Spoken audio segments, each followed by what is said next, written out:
Hello, and welcome to another Survivor 41 podcast discussion. Today I'll be covering episode 4, They Hate Me 'Cause They Ain't Me. Let's hop right into the recap. We start the episode off at the Uwa tribe. We open on Uwa having a discussion about the last tribal council. Jeannie is very mad about Brad having been voted out, and now she's at the bottom. She says that she won't provide for the others anymore. She'll just do her own work and they can do their work. Shan tells everyone that she was Brad's number one, but she had to get rid of him since he told her that he had an advantage.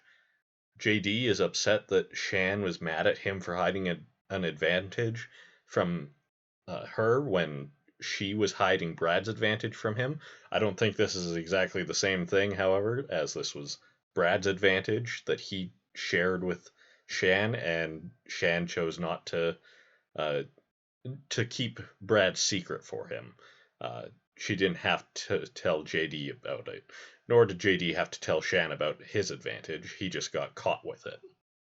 JD says he wants his advantage back from Shan, says, "Fool me once, that's the end of it. You're not going to fool me again." This is a little bit of foreshadowing for what's going to happen at the end of the episode. We then go to the first reward challenge of the season. First place gets a visit from a local Fijian who knows how to survive off the land. He's going to teach them a few things. Second place gets a fish. I thought it was a little bit of a strange reward. They're on an island. They catch plenty of fish, I'm sure. So getting a fish doesn't seem like the best reward, though I will say it looked like a pretty decent sized fish. Looked nice. So for the challenge, the players have to throw a ball up into a gutter, then race through a sort of rope maze obstacle, and then catch the ball on the other side before it drops. Once all players have done that, they have to dig under a pole. They then have to throw their balls up onto an arch and have them land on top. Yasa is the first to get through the gutter portion, with Uwa just behind them. Heather struggles for Luvu and is unable to get through the rope maze quick enough to catch the ball. Uwa finishes the challenge first. Yasa comes just behind them. And Tiffany was surprisingly accurate with the ball tosses for them. Heather has a bit of a breakdown after she was unable to get through the challenge. Her whole team gives her a lot of support, and even Jeff encourages her, which shows a lot of growth from Jeff. In past seasons, he would normally rail on players for doing so bad in a challenge, and even sort of earlier in this season with Tiffany, when she struggled on a balance beam, he kind of gave her a bit of a hard time for that. But everyone gave Heather a lot of support, and the other tribes even gave her a round of applause. It was all very touching. It was very nice to see. We go to the Yasa camp, where they're having fun making up their own version of the previously on part of an episode. The editors even leaned into it, and they actually cut it together with some narration from Jeff. It was a pretty fun little scene. Then they go and see a bunch of baby turtles making their way to the ocean. They make note of how it's kind of like their tribe. They struggled at first, but they kept pushing through and made it. We then go to the Uwa camp. The tribe learned from Nathan, the local Fijian. Ricard says that with what they learned from Nathan, they might not even need Jeannie for provision anymore.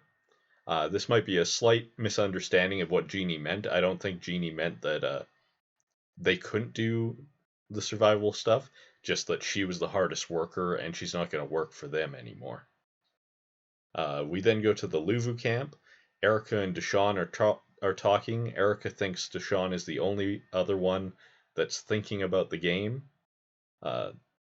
We see Sydney can't start a fire with the flint, and she gets angry and storms off. Erica tells Deshawn she wants Sydney out because of how emotional Sydney can be. But Deshawn trusts Sydney much more than he trusts Erica. Deshawn tells Sydney about Erica, So Sydney tells us that it makes sense since she sees herself as such a threat. Uh, she says the title of the episode that they hate me because they ain't me. Sydney and Deshawn go to Danny to make a plan what they're going to do about it. They plan to throw the next challenge and vote out Erica. Danny doesn't like the idea of throwing a challenge, being a professional athlete, but he agrees to do it anyways. At the immunity challenge, tribes have to race through the water and collect bags of logs. They then have to push those logs through a tunnel to get a key out of the other end. The key is then used to release rings, which they have to toss onto pegs. Luvu moves slowly through the water, yet are still ahead. We get narration from Danny and Deshawn throughout the challenge explaining how they're trying to throw it. While untying the logs, Deshawn starts retying some of the knots just to slow them down. Yasa is still in the water. Evie is even swimming in the wrong direction. We get a pretty funny line from Jeff where he says, A for effort, B minus for direction. I think it might have been even worse than a B minus, though. She was going completely the wrong way. Nasir is pushing Luvu to go harder. Luvu gets through the tunnel part first, even though they're trying to throw the challenge. Erica then finds the key instead of Deshawn or Danny, which allows them to continue through the challenge even faster. Deshawn starts throwing the rings, and he's just like doing granny tosses and completely missing. Nasir's starting to get a little bit antsy about it. He wants to get in and start throwing them. Yasa catches up. Tiffany and Liana each throw a ring on their first try, or as it appears to be their first try.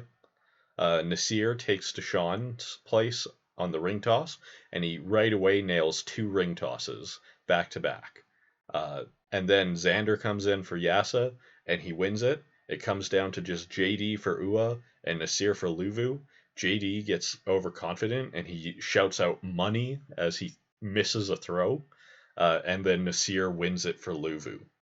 Deshawn says a line that I really liked. He said, I'm proud of Nasir for having that moment because he's a good guy and he deserves it, but I didn't want that moment to be at the challenge. Just shows that he still cares for his other trimates and likes to see them do well, but it kind of messed up with his plans. We then go to the Ua camp. Jeannie and JD are talking. Jeannie figures it's her that's going to get voted out, so she plans to play her shot in the dark and would like JD to cast a vote for Ricard so that if she is safe, Ricard ends up getting voted out. JD doesn't want her to play her shot in the dark. He wants her to just get voted out. Simple as that. Shan tells Jeannie that they should go for JD instead. Shan is worried that JD might use his extra vote with Jeannie to blindside her and Ricard. Needs to figure out a way to keep that from happening. So Shan is going to tell JD that she's worried about him working against her and would like to hold on to his advantage for this tribal council. JD buys exactly what she's saying. He wants to contribute to the evolution of the game and not be one of the dummies that ruins it. This is more foreshadowing for him. JD then gives his advantage to Shan, and we get the return of Shan's song for when she's doing devious deeds. Shan and Ricard now are thinking they should just vote out JD to get his extra vote for good. Once again, Tribal is completely up to Shan. She has all the control here. We go to Tribal Council. They talk about how close the tribe has gotten. Jeff does an impression of JD watching TV and acting like, oh, he knows what he's got to do. They talk about the importance of having all the information, which relates to the watching TV. When you're watching it on TV, you have all the information, whereas when you're there, you might not know what the other players are planning. They all feel a little bit on edge. JD talks about his experience, wants to do so much. He has a big list of things he wants to do that he hasn't checked off yet. Jeannie has a minor breakdown, says that she'll miss everyone if she's voted out. and then JD is voted out 3-1. Uh, so for my review, this was easily the best episode of the season so far. It says a lot that there wasn't that much time spent on advantages and new twists. We got a lot of camp life with the visit from Nathan and the sea turtles. We got a lot of players just talking to each other and getting more about their relationships to one another. We also get to finally see a little bit more from the Luvu tribe. This was the first episode to feature a reward challenge, which gave us a great human moment from Heather and really showed how much their tribe had bonded in the way they supported her.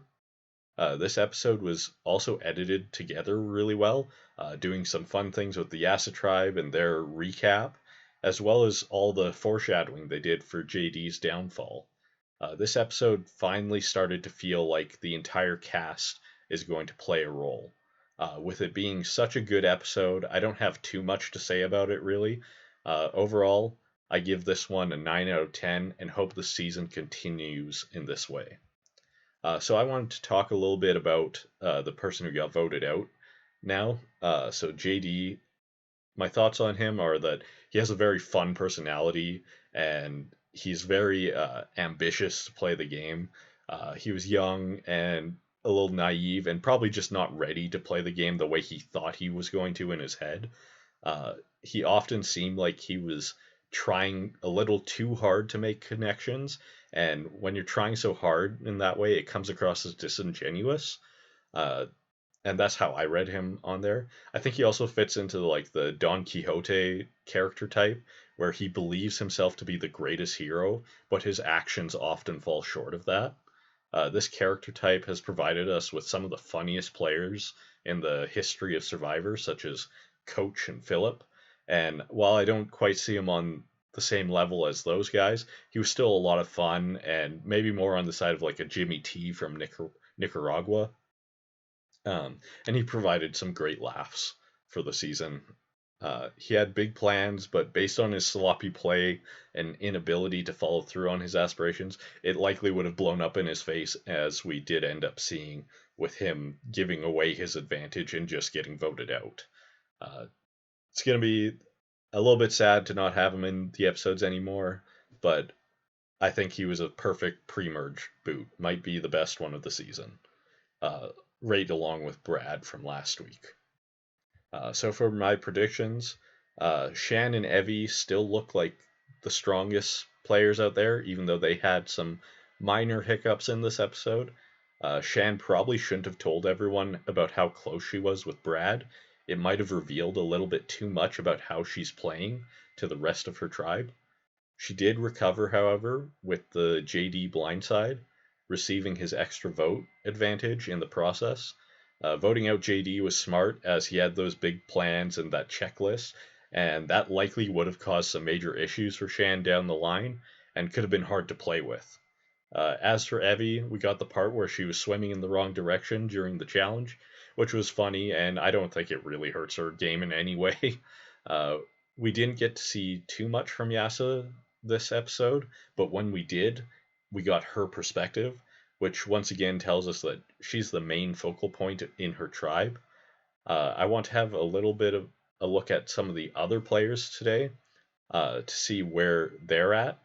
Firstly, with the Luvu tribe, we finally got a little bit from each of the members. Uh, Starting with Nasir, he got the least, but he did have that awesome moment in the immunity challenge, where not only did he beat the Ua tribe, he also beat his own tribe. This might actually put a bit of a target on his back with how strong he is and how he might be hard for the others to work with. Heather got her emotional moment during the reward challenge. I don't think it means much for her game, but it was a nice little moment. Erica was getting a little too antsy to start blindsiding and backstabbing. It painted a target on her back, but since they didn't manage to throw the challenge and vote her out, she might be safe for a while, because I don't think that the Luvu tribe is going to continue trying to throw challenges at this point. I think that her read that her and Deshawn are the only ones thinking is also it also shows that she's lacking a little bit of attention to the rest of the tribe, because I do think that most of the other tribe members have shown some strategic thought, at least. And just because Sydney is emotional, it doesn't mean she won't make smart moves. Speaking of Sydney, she does have a target on her back, both from Erica and Heather. We didn't get to see the issue between her and Heather in the show, but it is in a secret scene where Heather was trying to make up a fake dream where uh, Sydney stole her torch. Um, and she made that all up just to try to put some shed some bad light on Sydney and get people to try to look at her in a negative light. I don't think Sydney is in too bad of a spot, however, as she seems to be aligned with Danny and Deshawn. This episode is the most we've seen since Danny since episode 1. He was very kind in his support of Heather at the challenge, and his willingness to put his morals aside to throw a challenge tells me he's here to play. Deshawn got the most confessionals in this episode, and he was great narrating through the challenge as they failed at throwing it. I think since they didn't manage to throw it, they'll put that idea on hold, which will be a good thing for the tribe, as normally when you try to throw a challenge, it rarely seems to work out. On the Yasa tribe, I believe they have found a good, strong four, but if they need to, Xander could be voted out unless his immunity comes into play, in which case probably Tiffany goes out. Liana is in a good place with some meat shields in front of her. She's got Xander on her own tribe as being a bigger threat, and also on the other side, if they want to get rid of someone weak, there's Tiffany, and Evie seems to be playing the biggest game, so that might be putting her out there. So Liana just seems to be in a safe spot there and could go far. On the Ua tribe, Genie doesn't seem to be in a good place, but if they manage to make it through to the merge, I think Genie will be okay for a while and might feel a stronger trust to Shan now that her and Ricard voted with her. Ricard is in a really good spot uh, as Shan's closest ally. He's kind of in the same spot as Liana is on the Yasa tribe. If Shan has to continue blindsiding people all the way to the end, they might be mad at her and not vote for her, and instead vote for Ricard if he's there with her at the very end. Uh, the top players still seem to be Evie and Shan, and maybe Deshawn is starting to break into there. So we'll see if that continues going forward. This was a great episode, and I just can't wait for the next one. I hope they continue in this way. Thank you for listening, and we'll catch you next week.